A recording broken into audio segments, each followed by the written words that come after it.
on. We're on? Yeah. Okay. This is an interview with Rabbi Israel B. Koller for the Virginia Holocaust Museum, Richmond, Virginia. January 27th, 2005. We are at the Holocaust Museum. Interviewer Inga W. Horowitz. Videographer is Chuck Weitzenhofer. Rabbi Koller, could you please state and then spell your full name for us? It's Israel B. My last name is K-O-L-L-E-R. Koller. Koller. Yes. And how old are you? 69. And your birth date? January 10, 1936. And your place of birth? Dambrova, Poland. Could you please spell Dambrova? D-O-M-B-R-O-W-A. As it's pronounced, the W is always pronounced as a V in Polish. Dambrova. Yes. Dambrova. Mm-hmm. And this is near what? Well, it's near Tarnov. Mm-hmm. What languages do you speak? A little English, Hebrew, Yiddish, Polish, and Spanish. Really? Where were you living before the Holocaust? I know where you were born. In Dambrova. Okay. Please describe your life before the Holocaust, your families. When I say your, I know you were young. The life of your family. Well, I don't remember much about myself, but I was just 3 years old when we left. But most of what I know is by hearsay. Mm-hmm. My father was a teacher in a Zionist Hebrew school. What I mean by Hebrew school is the language of instruction was Hebrew, and the school was affiliated with the Jabotinsky part of Zionist movement. It was not a yeshiva, it was a progressive school, and in Kolbashov, the next town down the road. Mm-hmm. How do you spell Kolbashov? K-O-L-B-U-S-Z-O-W, pronounced Kolbashov. Mm-hmm. And it wasn't very far. They were not very far apart. The population of Dambrova before September 1st, 1939, Mm-hmm. Yes. was 7,500. Well, you know, give or take a few. And the Jewish population was 3,000. Of that. Of the 7,500. Mm-hmm. The population of Kolbashov next door, only 2 or 3 miles away, Mm-hmm. was about 15,000. Mm-hmm. And the Jewish population was about 5,000. Also about a third. My mother was, just at home. My grandparents had died. They died natural death before that. Mm-hmm. My father had one brother and 2 sisters. Mm-hmm. And my mother had 2 sisters and 1 brother.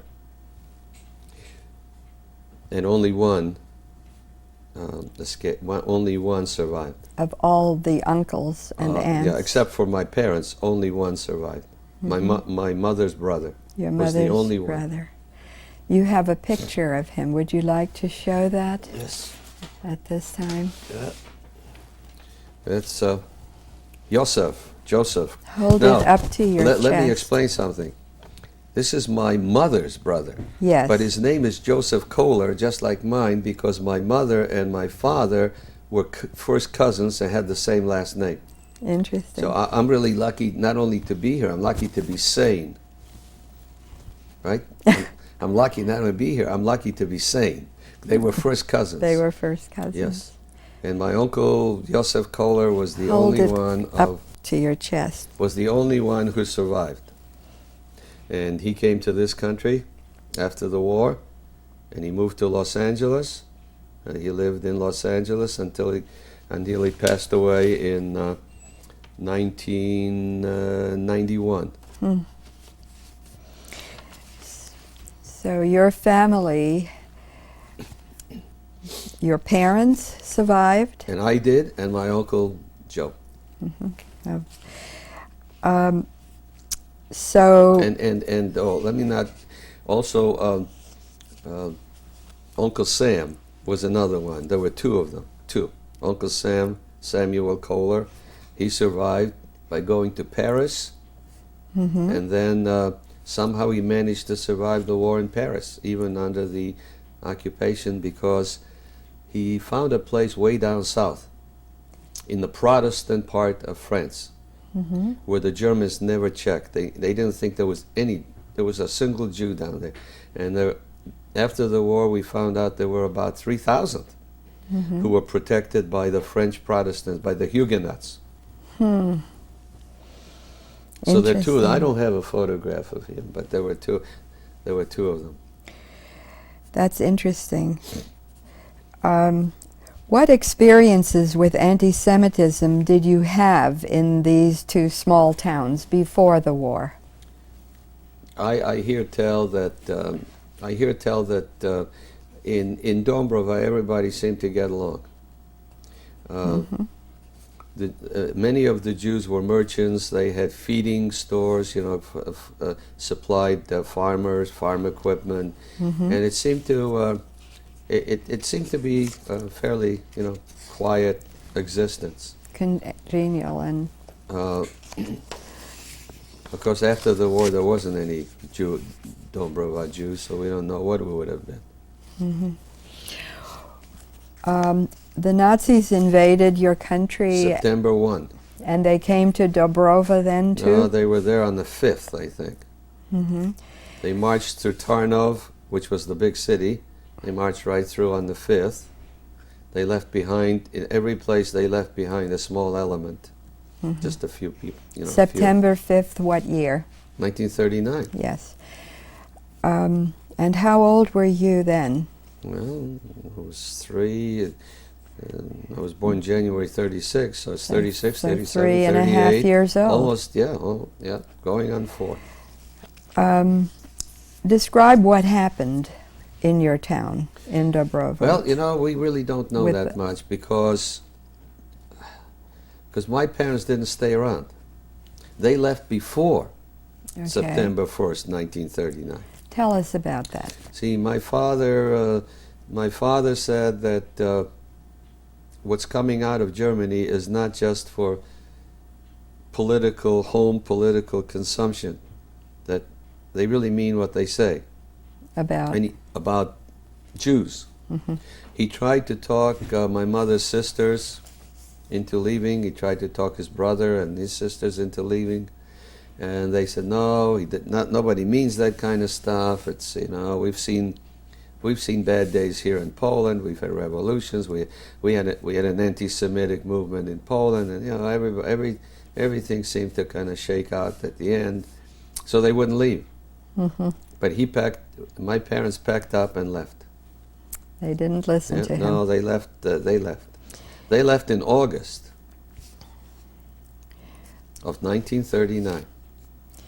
So they left a full month probably before the invasion. It took them 6 months to get where they finally wound up. How did he travel? How did your little family? By train.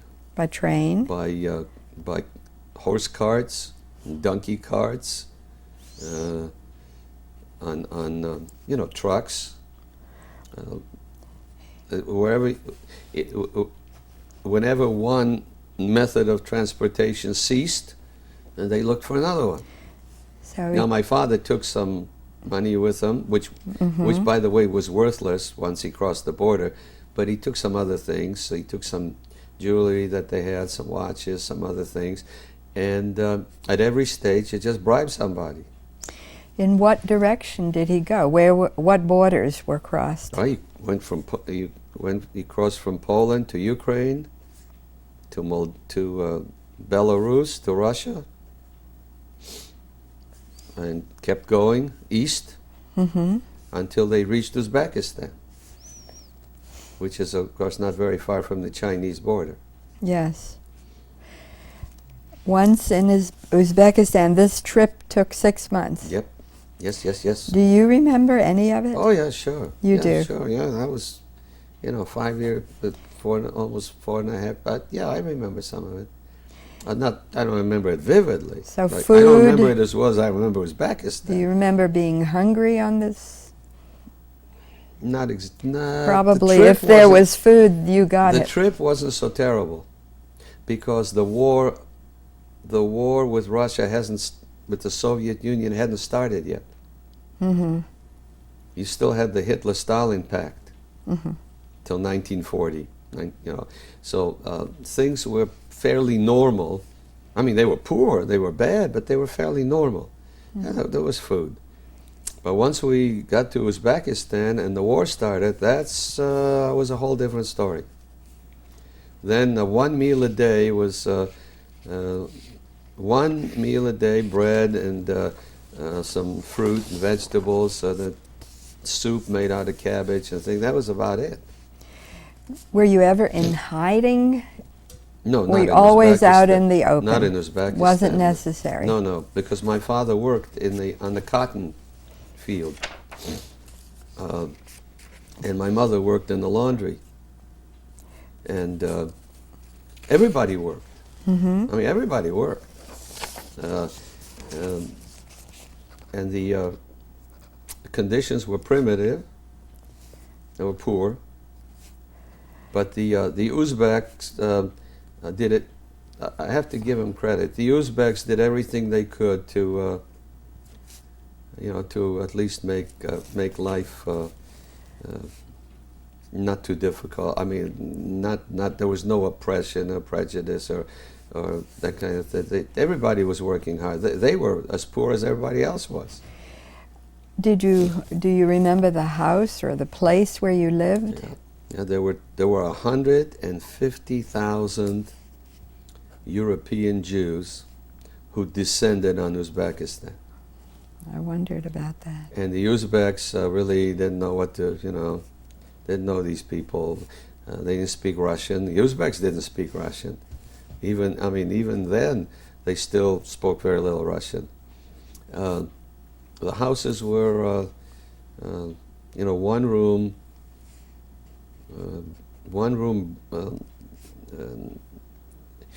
burned brick. It's fired brick. Mm-hmm. Mud. Mm-hmm. Bricks made out of mud that were fired up in the ovens. Mm-hmm. And they had, some had wooden roofs, some had corrugated roofs. In the summertime it was very hot, and in the winter it was cold. It was that's a continental climate. Yes. The winters are very cold, Yeah. and the summers are very hot in Uzbekistan.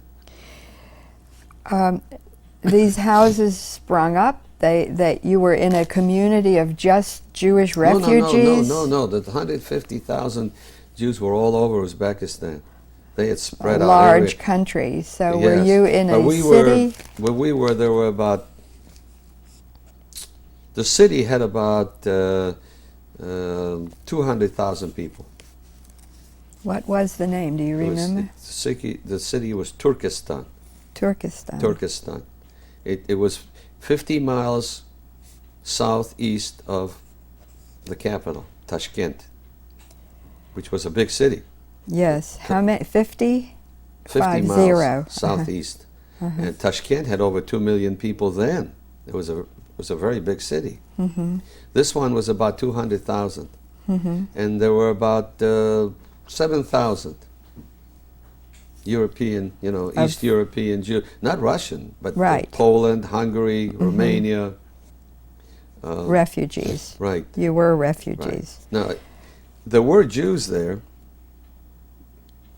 but they were Uzbek Jews. They had been there 1,000 years. There were a few in this city, but in Bukhara, there was a large Jewish community of Uzbek Jews, Yes. who, of course, to whom we were as strange as we were to the non-Jewish Uzbeks. Yes. I mean, you know, they had lived there 1,000 years almost. They didn't know anything about Eastern Europe. They didn't. I don't think they really cared. And they were very religious people, Mm-hmm.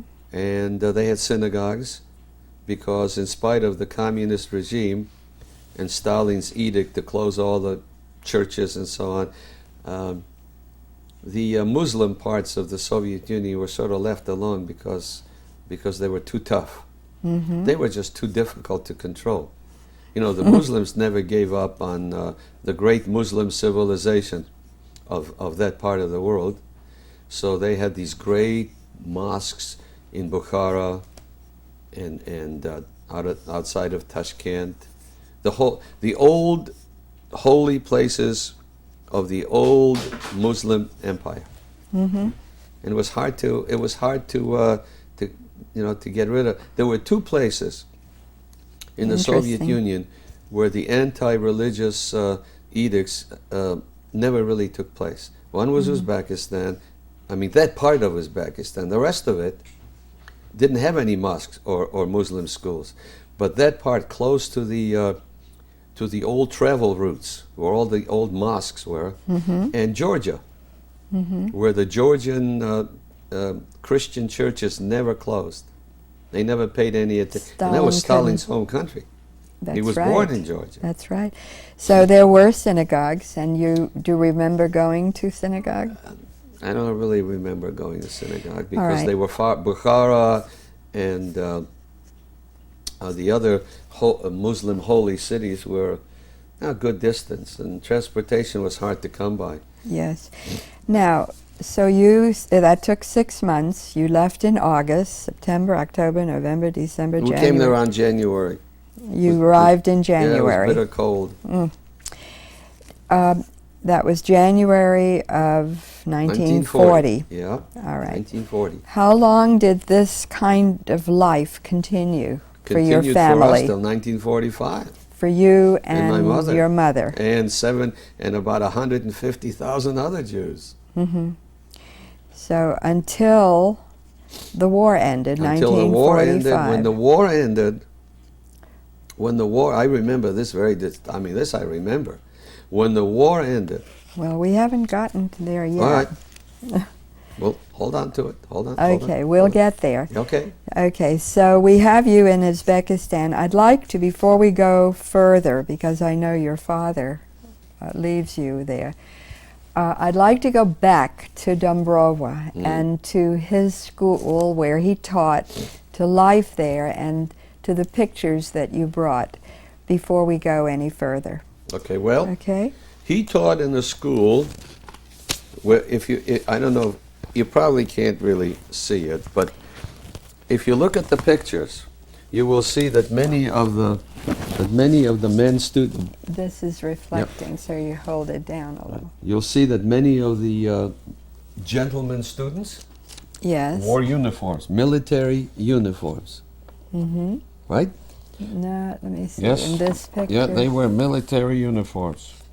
there is one. Yes, well, in a there's more than one. military There's uniform. if you keep going through the book, you'll see a lot of them. All right, and this book is This is the history of the Jews of Kolbushov, the town 3-4 miles down the road. okay. So I see uniforms Yes, here. you'll Yes. see many uniforms. These were not Polish army uniforms. These were the Jabotinsky revisionist Zionist uniforms. Mm-hmm. And the whole idea of the school, and there was not the only school, but of this type of school, was to train young boys and girls to go to Palestine. In those days, we had, it was called Palestine, were the British, and to redeem the land and set up Jewish communities, to reestablish some Jewish presence. So this was a pre-going to Israel type of Preparation. That's why the language of instruction was Hebrew, and the uniforms that they wore, because they also trained after school military style. And this, I believe you said, is your father. Yes, it is. And just behind him Is Menachem Begin, who who was a was... young teacher in Kol Bashar. Thank you. Now, many of these youngsters did go to what was then British Palestine. And in fact, after the war, I met 3 or 4 of them who were prominent, prominent leaders of the pre-Israel, the Yishuv, the pre-Israel Jewish population. And of course, 3 of them wound up in the Knesset. It was Menachem Begin, there was Eliezer Shostak, and there was a fellow who changed his name. His name was Kolomaisky, but he became Kol. And they were all sitting with Begin in the back of the Knesset, pariahs, total pariahs, because Ben Gurion said that he is willing to form a government with any group in the Knesset, except Cherut, that was the name of the Begin's group then, before it became Cherut. Before they joined a couple of other small parties and called it the Likud, because that's what Likud means. It means collection. I see. The Cherut, which means freedom, the Freedom Party, and of course on the other side of the Knesset, on the other aisle, were the communists. And Ben Gurion said he will never form a government with communists or Cherut.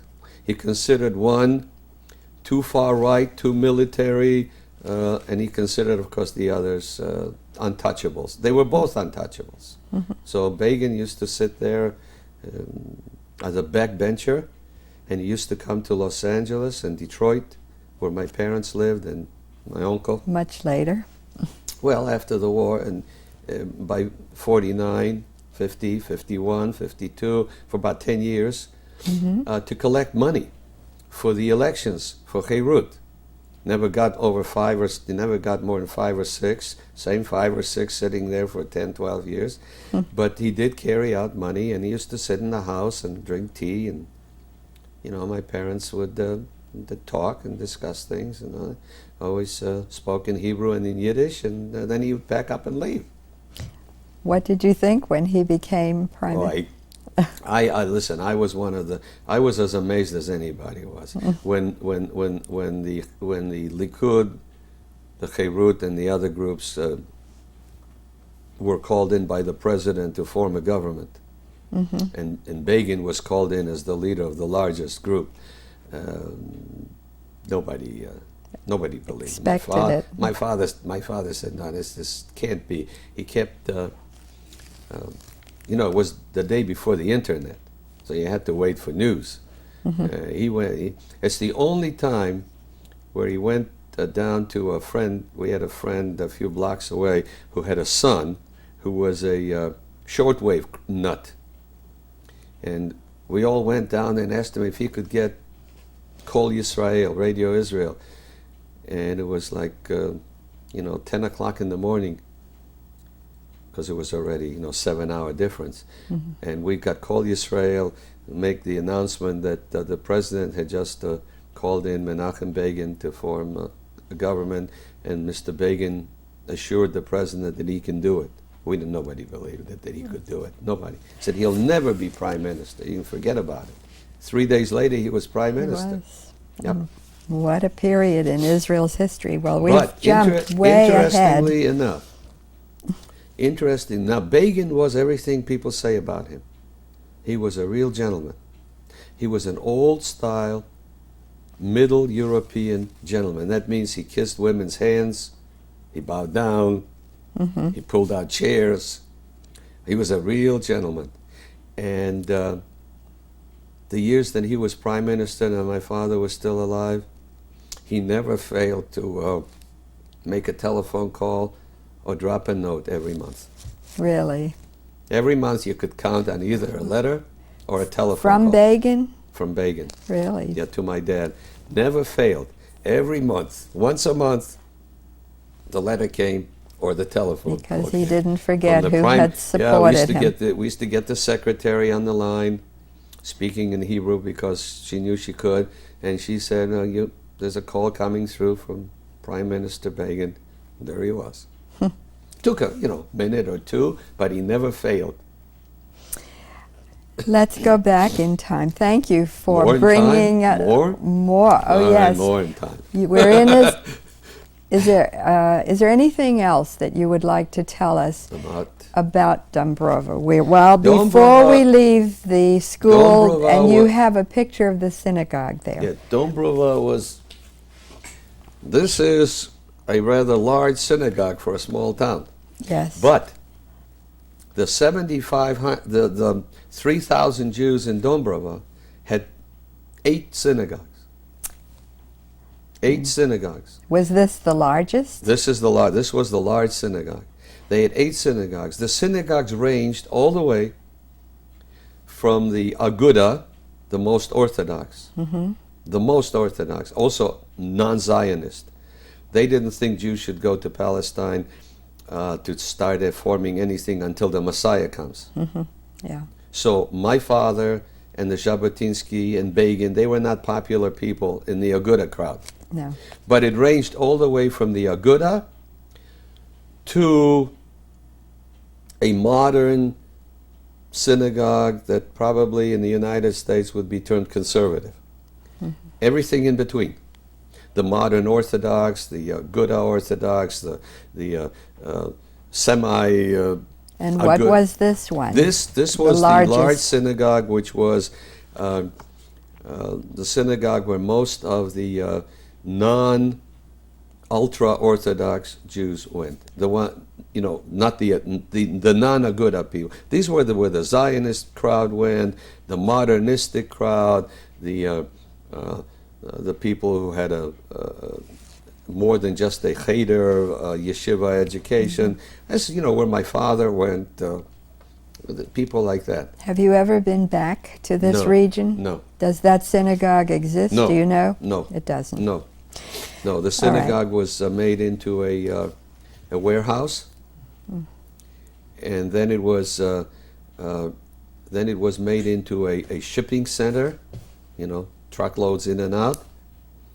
And around 1943, the occupation decided that they needed more dormitories for the military, so they tore it down. It was a beautiful synagogue. I don't remember any of it. Well, my father and my mother always said it was a modern. Well, the picture you can see. It was a modern synagogue. It had indoor plumbing. It had all the utilities. It had a nice women's section. It was segregated, but the women's section was not somewhere in the corner, like in the other shuls. It was a nice section. It had a microphone on Shabbat, which Really? which 4 of the other synagogues railed against every time. There's nothing that should happen. You should not have a microphone.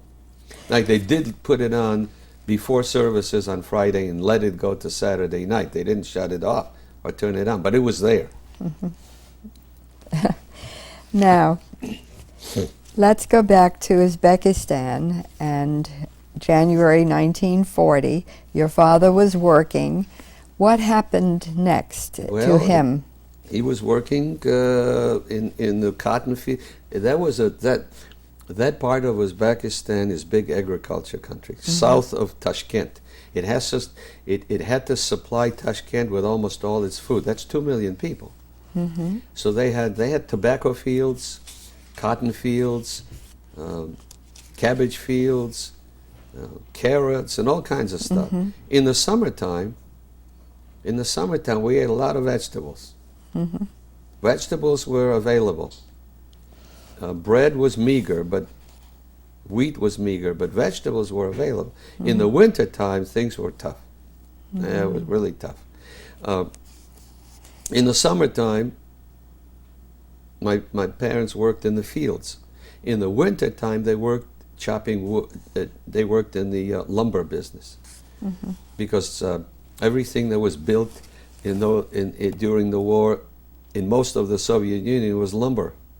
The other materials went for the military, for the war effort. So lumber was plentiful. Well, somebody had to do it. So in the wintertime, with 20 below zero, 30 below zero, you went up in the morning and you spent a day in the forest. And he was paid something. Was paid and wasn't paid. That was the housing was provided. Remember, you're talking about the Soviet system now. You know, pay is not a big deal. The housing was provided. Food, such as it was available, was provided. Clothing was provided on a 6 months basis. Every 6 months there was a small allocation of clothing. The heavy clothing was a one-time deal. That's it. One time. Because you had to work with 20 below zero and so on, so you got some good gloves, some military jackets, you know, lined pants, boots. But that's a one-time deal. That's it. Never did they get another pair. That was it. Yet you really had to take good care of heavy clothing, because that's it. And it was very hard to get a replacement if something happened. You had to really prove that it wasn't negligence and all that, and there was. But it was the Soviet system. Yep. So all that was given, right? Medical, such as it was provided, and of course medicines as they were. So that in terms of cash, you said, was he paid? There was hardly any of it. It was very little. There was just a small little cash deal where you could go into the local, stores, buy a pack of cigarettes. It was true communism. Yeah. Oh, sure. It was the Soviet Union. When did your father decide to leave? 1942. 1942. When in 1942? Oh, there's a dispute about that, but we think it's pretty well around. Jews don't go by dates; they go by holidays. It was somewhere around Purim time. So you look up 1942 Purim, you get an approximate date. March sometime, probably. I think it was April. It was after Purim. Around Purim could be a month later. Nobody keeps records like that. And why did he leave, and where to? Well, he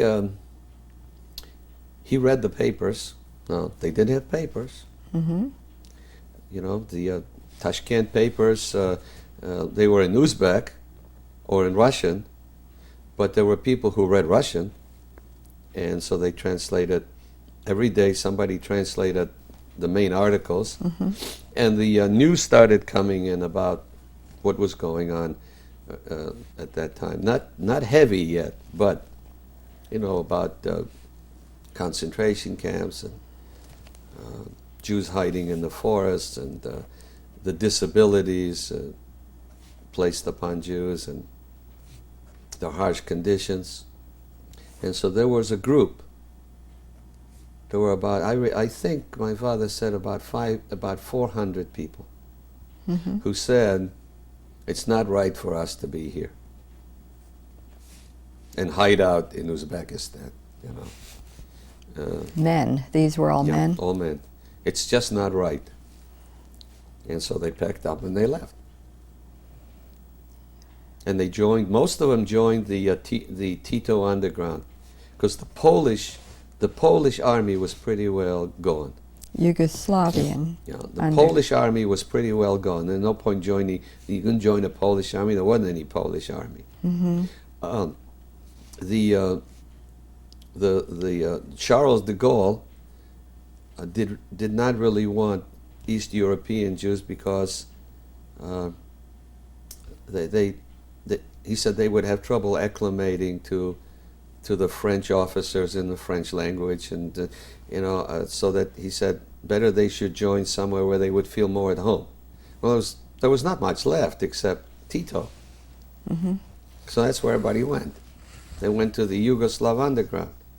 Now, some of them wanted to join the Albanian underground, but they weren't accepted because the Albanian underground was completely communist.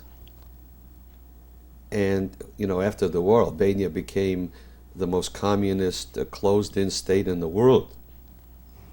I mean, nobody left, nobody came in. You couldn't make a phone call even to Albania. But the people of Albania were almost exclusively Muslim, but they were European Muslim, which they were not as nice as the Uzbeks, and so they didn't want any Jews. The Uzbeks were, as opposed to European Muslims, the Uzbeks were... The Uzbeks were two types.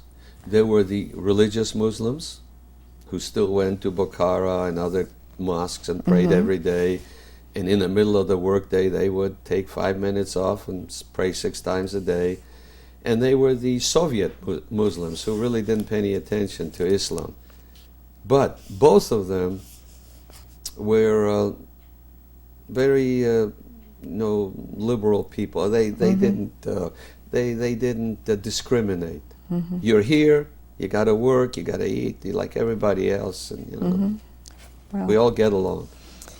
So they all joined Tito. There wasn't anything left. and what did they do with the Yugos? What did your father do after April 1942? I don't know exactly what he did. My father was a very mild man. You know? And I was always, after the war, I was amazed at the very few things he talked about. He didn't talk very much about anything, never did, never. That's the only thing he put down. All He never right, talked show about. us what you are referring to This there. is, What is that? This is some of the recollections about a typical month in Uzbekistan. That's it. So he wrote this. Yeah, and I translated it. So it's This not is it. it's not about the time, his time with the underground. No, he never spoke about that. Well, I wouldn't say never. He almost never spoke about it. The only comments I heard from him were very few. Did he carry a gun? He was, yeah, sure, he was with the underground, yes, but he would not talk about it. The only things I heard was, for example, he would.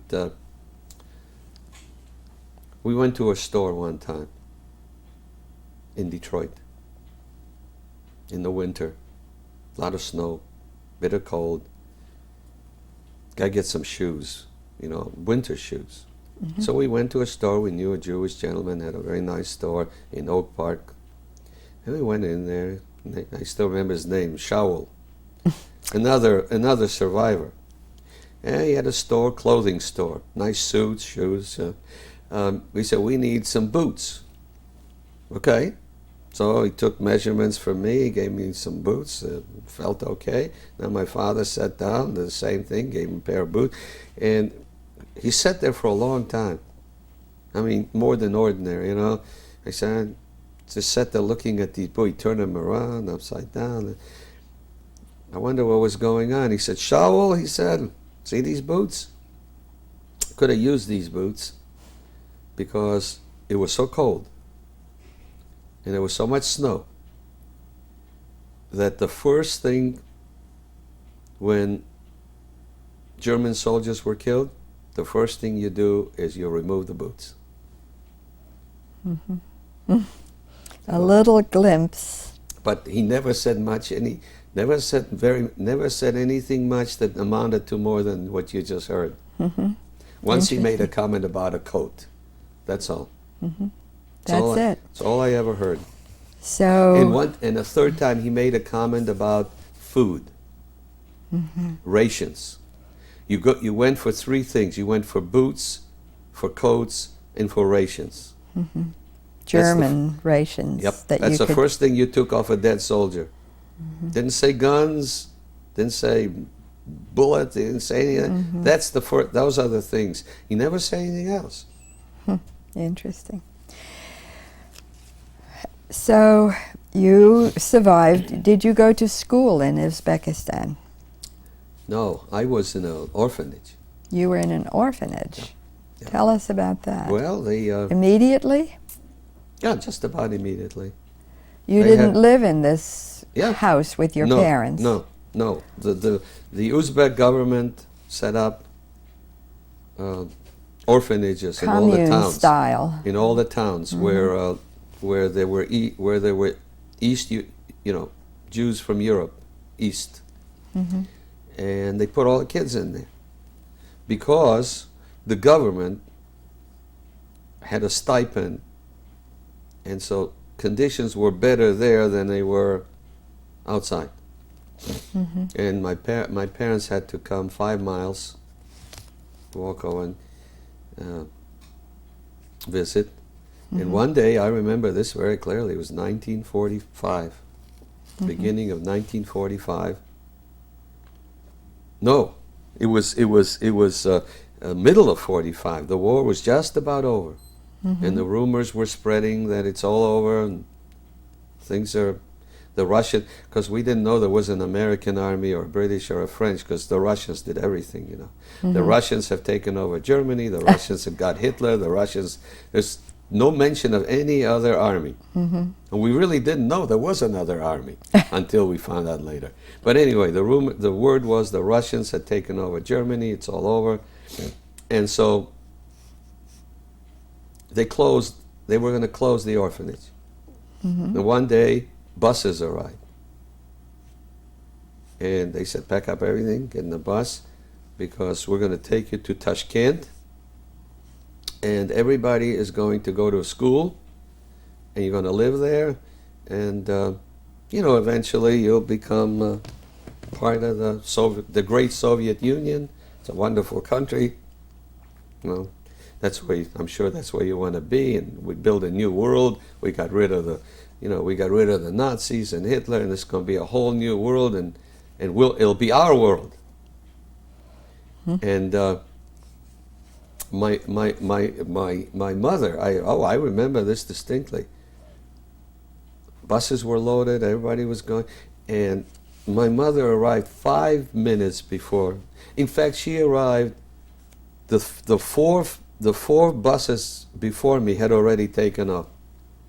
5 more minutes.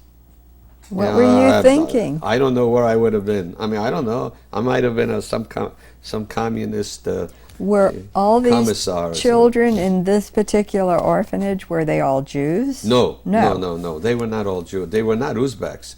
They were not all Jews. There were not just Jews over there. There were some.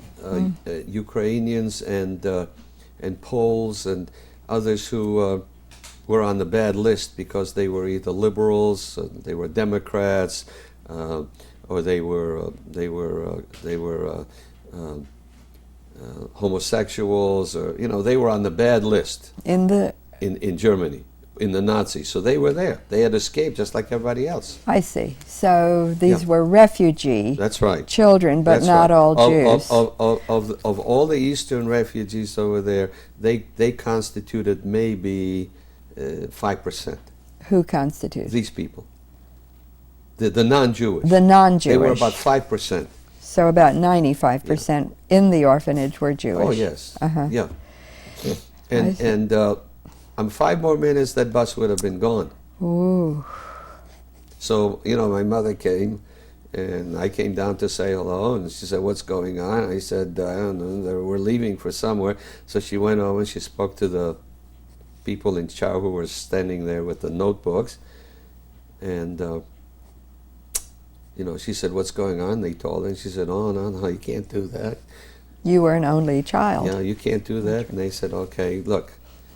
We have our orders, but if you're going to kidnap the kid, we can't do anything about it. We can't guard everybody. So just get get out of here, disappear.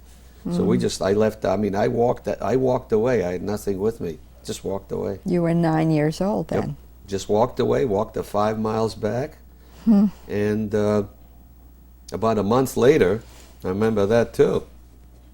About a month later, we received a commissar. A man with a starched uniform and a big hat, and 4 people behind him, real official. And he handed out letters to everybody. He was now in charge. He was in charge, handed out letters. It took he was there for 3 days. And the letters were letters from Joseph Stalin. It's not just any letter. Mm-hmm. And the letter said that the war's over, and anybody who wants to remain in the workers' paradise of the Soviet Union, the government that will bring peace, freedom, and democracy to the peoples of the world. I read that letter a few times, I still remember it. Is welcome to stay. Too bad you don't No, have I it don't have a anymore. copy. Is welcome to stay and accept Soviet citizenship and live anywhere in the Soviet Union. Don't have to stay in Uzbekistan and go to Ukraine, Belarus, Russia, you know, anywhere. Moldova, Estonia, Latvia, Lithuania, because a lot of the Jews came from Latvia, Lithuania, Estonia, Belarus, Ukraine. You can go That's back right. home and become a Soviet citizen.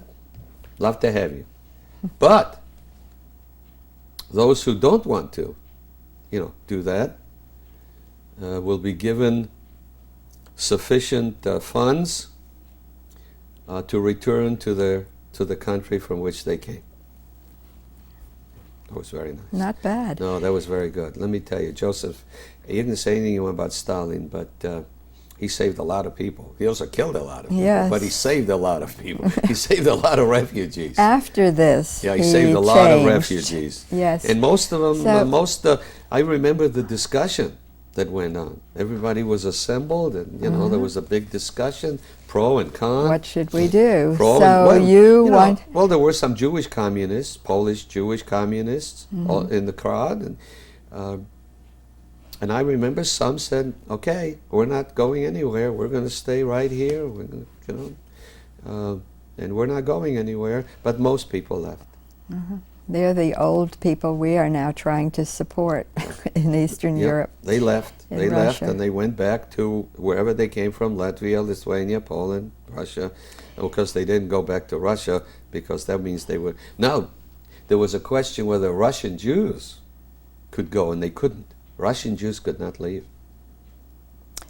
People The who Soviet- were originally Soviet Russian. Jews could not leave. Ukrainian and Russian, but see, Estonia and Lithuania and Latvia They wasn't annexed until after, so they were okay. But Russian Jews could not stay. I mean, could not leave. No, they had to stay. They were Russian So, citizens. These years in the orphanage, you were 6 to 9. You Yeah. had no education. Yeah, we had an education. You had an education Yeah, we had in the teach- orphanage. We had teachers. Okay. They taught us. It was Russian. Okay. It was I right. misunderstood It was all Russian. before. No, it was Russian. That's yeah, they where- taught us arithmetic and Russian language and little music. We even had music. I remember they had a couple of people come in with balalaikas. And of course they taught us the greatness of our leader, Stalin, and the wonderful world of the Soviet Union, and how bad the rest of the world was off. People were starving all over the world, and they didn't have anything to wear, and they didn't have schools, and the Soviet Union was wonderful. great Yeah, place. right, yeah. Listen, I was a communist for a few months. Yeah. Well, I was- that- I mean, we didn't know anything No, else. we didn't know anything. Ah, we didn't know anything else, and nobody talked politics. And so your mother decided at that point, when she was given the option, oh yeah, well, they left. what did she do? They just packed up. They took the little Okay. stipend, and they got on the trains, which were provided by the Soviet government, all the way across 5,000 miles. You talk about Soviet Union, you're talking about 11 time zones. You're talking about 9,000 miles, and we were 6,000 miles from Moscow. So you were traveled 5,000 miles west after Almost 6,000 miles west. to It where? took, to Poland. Back to? Back to Poland. they took us to the border of Poland, Uh-huh. and at the border of Poland, there were trucks. So you had traveled this 6,000 miles by hook or by crook No, this time. in 1939. Right, but this time it was That's on, what took 6 yeah, months. Right, but this time it was on a railroad. Train. The same railroad every day. Mm-hmm. And it still took a month. It took a month. It took a month because I'm talking about 12 to 15 miles an hour, 20 miles an hour, you know. And but then where? They did do this. They did provide food, Mm-hmm. and they provided,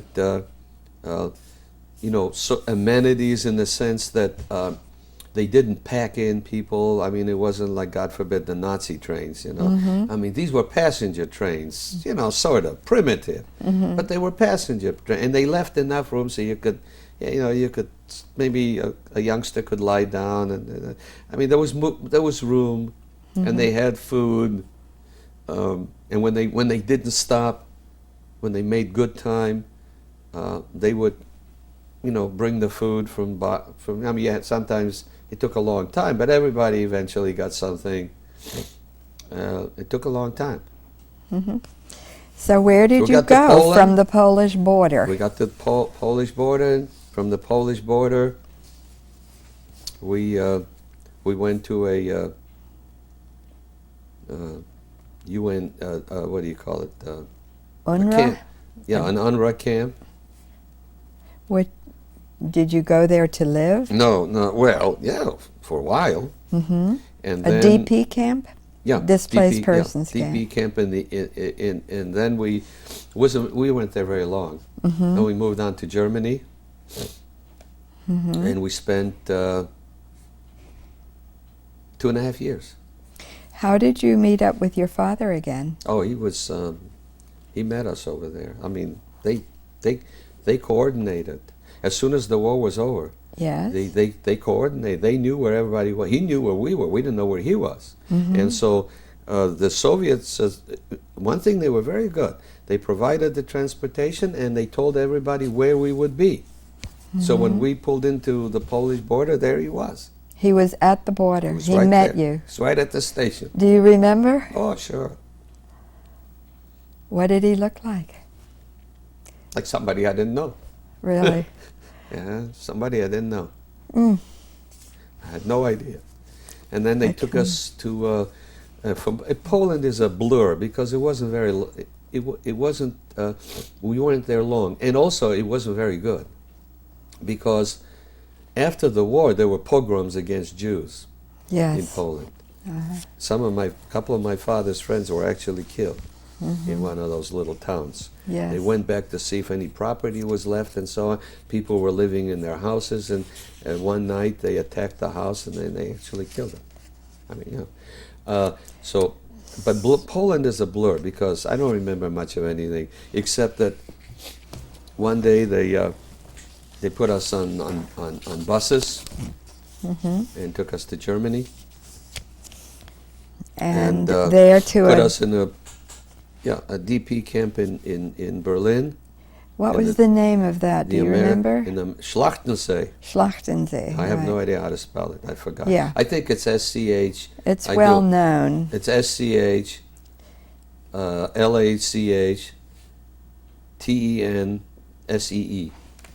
Right. Schlachtensee. Yeah. It was near Tempelhof Yes. Airport. Yes. And we were there 2.5 years. We were there during the delivery. The blockade that the Russians put on Berlin. Mm-hmm. The Russians blockaded the American zone, so nothing could come in. You had to go through the Russian zone, and they wouldn't permit it. Mm-hmm. The French couldn't help. The French zone was way out there. They couldn't get anywhere. And the British zone was totally blockaded. So that was the Great Airlift. Mm-hmm. The Great Airlift of 1947. Every day, every night, for 3 months, non-stop, 24 hours a day, planes took off and landed at Tempelhof Airport. Every day, not a minute passed. There was never a minute that some plane didn't land or take off. And that was the supply route that the Americans established to supply the American zone of Berlin. Mm. It wasn't just for us. It was for the American military. It was for Eisenhower. I mean, it was for the troops. And for the Germans who lived in the American zones, for everybody. Every huge planes. We used to watch them. The fun thing to do, if you didn't have anything better to do, is you took the bus from Schlachtensee to Tempelhof Airport. It was free. Free bus. And you went to, you stood by the gate, because you couldn't go, and you watched the planes off and on. I mean, they almost ran into each other. Never was there, you could never see the ground. Sometimes you couldn't see the ground. One took off, the next one came. So this was and they had during the Soviet blockade of Berlin. The huge lorries and trucks would pull in, empty the plane. As soon as it was empty, it took off and the next one came. They really believed themselves, didn't they, Oh, that they had won the war? Yes. Well, they finally gave up after 3 months. They relented and they gave up. And then, that was it. 1948, we came to Detroit, and that was the end of the story. Where was the Seder that you and Jay were talking about? In 46. Talk about that for a minute. Well, it was just Where were you? In Schlachtensee? Yeah, well, we all went to the same place. It was a huge tavernous, it was a big airplane factory. What do you call it? A hangar? A hangar. Huge hangar. Where? In Berlin? In Berlin. Huge hangar. And that's where they had that famous 1946 Seder where Eisenhower attended. Eisenhower, too? Rabbi Klausner, young fella. Abe Klausner. Abraham Klausner. He just graduated from the Hebrew Union College in New York. And was a brand new chaplain. A brand new chaplain. Had just arrived in Berlin. And the first thing he knew is that he had to conduct the Seder.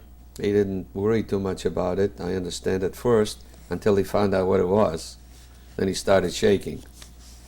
Because, he didn't expect a couple of thousand people or more. I think there were 5,000 people. 5,000.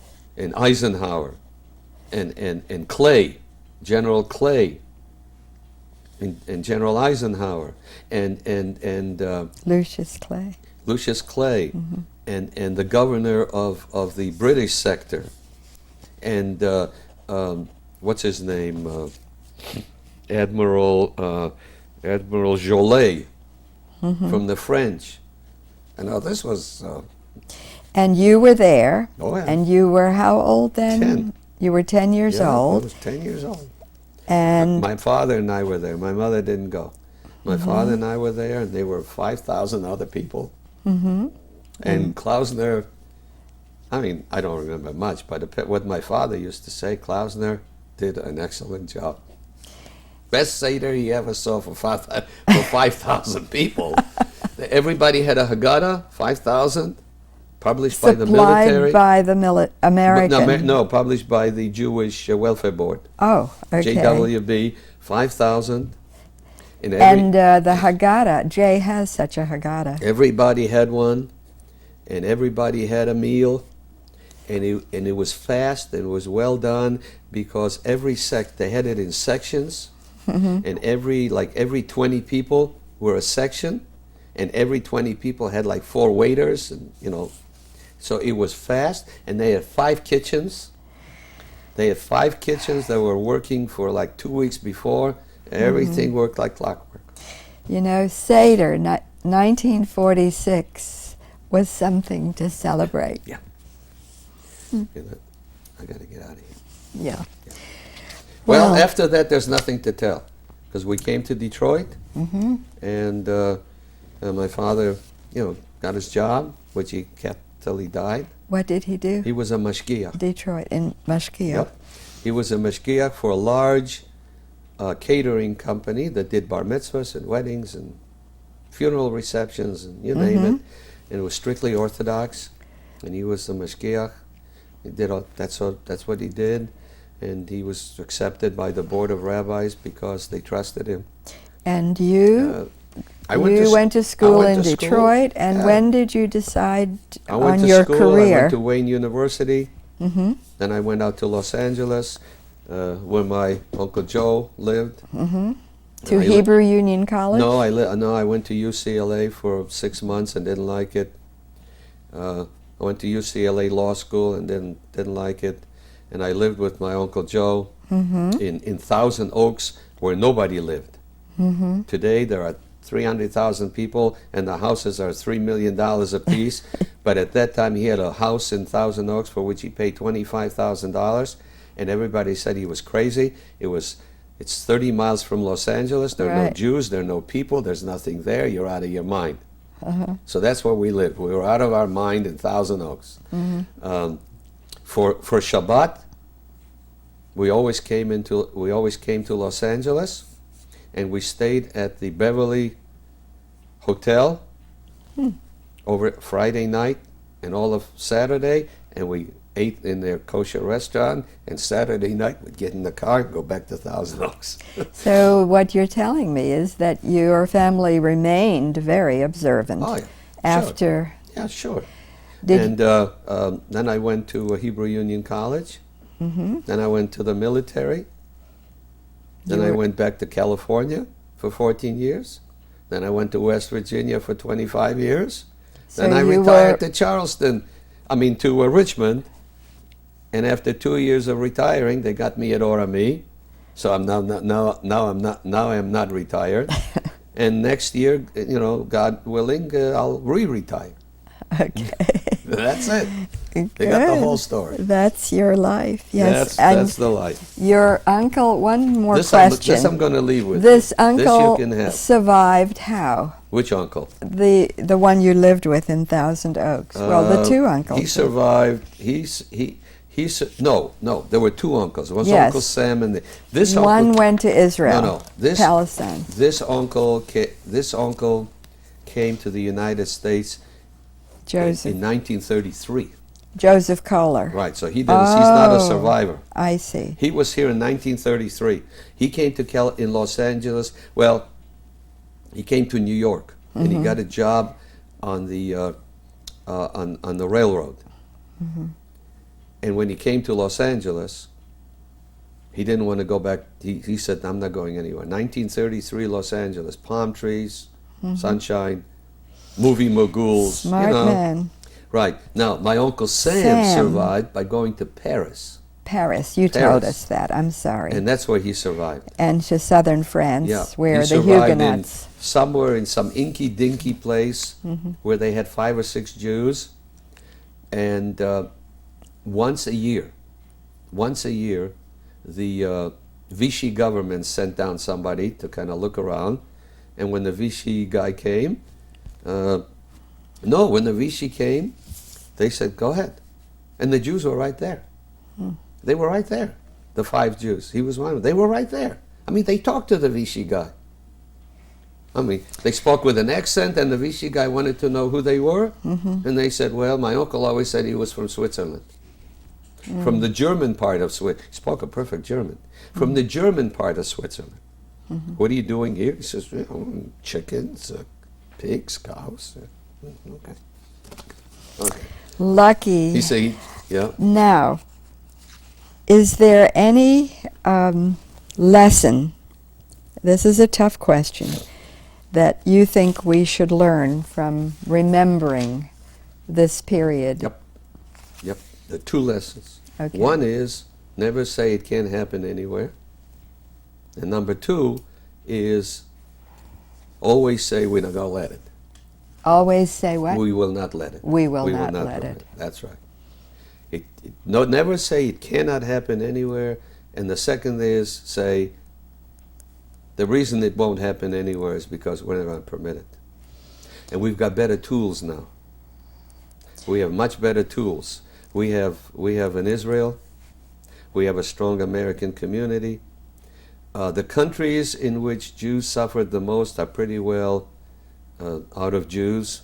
And I predict to you, my last word before I go, I predict to you that 20 years from now, which I may not be around to say, or maybe, but you write it down for kids, that 20 years from now, there will not be more than 6 or 7 countries in the world that will have a reasonable Jewish population. And that's good. Now people say, oh, that's tough. No, I say that's good. That's excellent. That means Israel will have Israel will be the largest Jewish country. It already almost is. I think it already is bigger than the U.S. So Israel in 20 years will be the there's no doubt largest. about it. The U.S. Jewish population will decrease by assimilation and aging and not reproduction and all kinds of other things.